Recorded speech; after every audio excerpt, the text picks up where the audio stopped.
नमस्कार। आज हम एक बहुत ही दिलचस्प किताब के सार पर बात करने वाले हैं। जेम्स क्लियर की एटॉमिक हैबिट्स। हाँ, परमाणु आदतें। और इसका जो मुख्य विचार है वो सच में सोचने लायक है। बिल्कुल, कि कैसे रोज के वो छोटे छोटे बिल्कुल मामूली से लगने वाले बदलाव मिलकर जिंदगी में बहुत बड़े नतीजे ला सकते हैं। सही कहा। ये उस सोच को चुनौती देती है कि सफलता के लिए कोई बड़ा धमाका चाहिए होता है। हाँ, मतलब कोई बड़ा झटका नहीं, बल्कि लगातार छोटे कदम।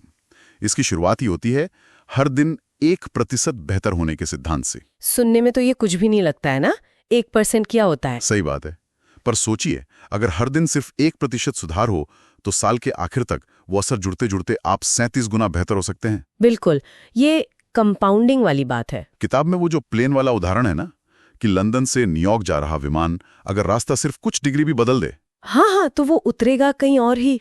ठीक वैसे हमारी छोटी आदतें भी धीरे धीरे हमारे जीवन की दिशा पूरी तरह बदल सकती हैं। और ये छोटी आदतें इसीलिए इतनी शक्तिशाली हैं क्योंकि ये लगातार चलती रह सकती हैं। लोग अक्सर बड़े बड़े संकल्प लेते हैं। हाँ, नए साल पे खासकर। बिल्कुल, लेकिन वो टिकते कहाँ हैं। हाँ। ये किताब इसी बात पर जोर देती है कि छोटे संभालने लायक कदम जब लगातार हों तो उनका जमा हुआ असर बहुत बड़ा होता है। हाँ, और जो बात मुझे खासतौर पे इसमें अच्छी लगी वो है आदतों का चक्र।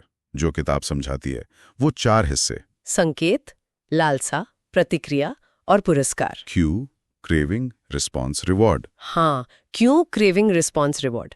जब हम ये समझ जाते हैं कि हमारी आदतें इस चक्र पर कैसे काम करती हैं तो उन्हें बदलना संभव हो जाता है। बिल्कुल, जैसे वो उदाहरण था, शाम को सोफे पर बैठना एक संकेत हो सकता है, और वो शायद चिप्स खाने की लालसा जगाता हो। हाँ, तो अगर हम प्रतिक्रिया बदल दें, चिप्स की जगह मान लीजिए फल रख दे पास में, तो इनाम बदल जाता है, सेहतमंद हो जाता है और धीरे धीरे आदत खुद ब खुद बदल सकती है। ये चक्र समझना हमें कंट्रोल देता है। बात सिर्फ इच्छा शक्ति की नहीं रह जाती, ये उस सिस्टम को समझने की बात है जो हमारे बर्ताव को चला रहा है। अच्छा, और इसे करने के लिए किताब 4 बहुत सीधे व्यावहारिक नियम बताती है। हाँ, वो 4 नियम बहुत कारगर हैं। पहला है, इसे स्पष्ट करें, मेक इट ऑब्वियस।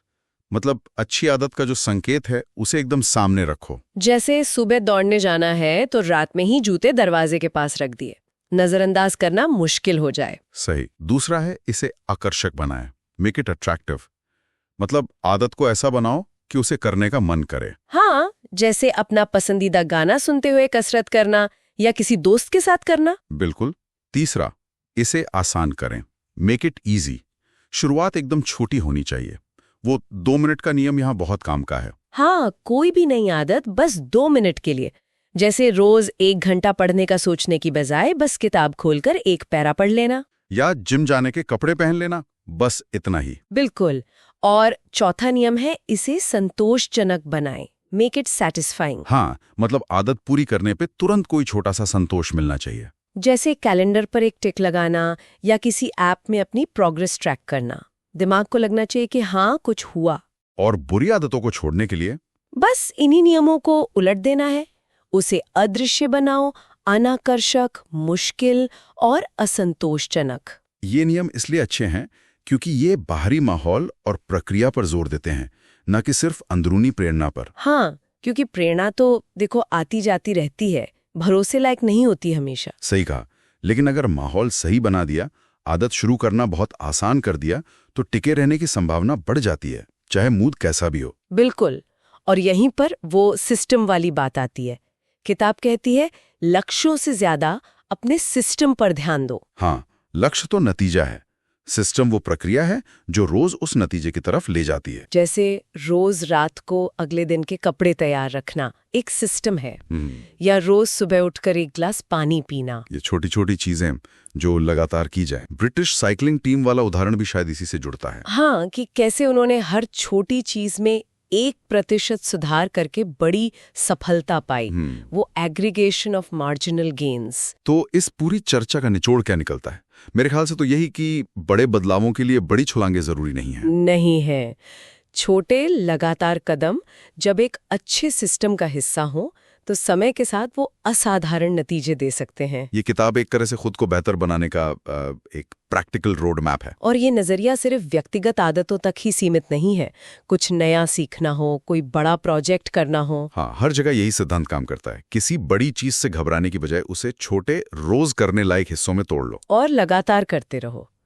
किताब में और भी तकनीकें हैं वैसे, जैसे हैबिट स्टैकिंग, अपनी नई आदत को किसी पुरानी आदत के साथ जोड़ देना। हाँ, जैसे सुबह कॉफी बनाने के ठीक बाद 1 मिनट ध्यान करना। ये छोटी छोटी रणनीतियां बहुत काम की हैं। बिल्कुल, इसे बार बार देखने पढ़ने लायक किताब बनाता है। अंत में एक सवाल शायद सोचने के लिए छोड़ा जा सकता है हाँ। कि आज ऐसा कौन सा छोटा सा, शायद सिर्फ 1% का सुधार है जिसे अगर रोज किया जाए तो भविष्य में सबसे बड़ा सकारात्मक बदलाव ला सकता है। ये सोचने वाली बात है। इस पर विचार करना वाकई फायदेमंद हो सकता है।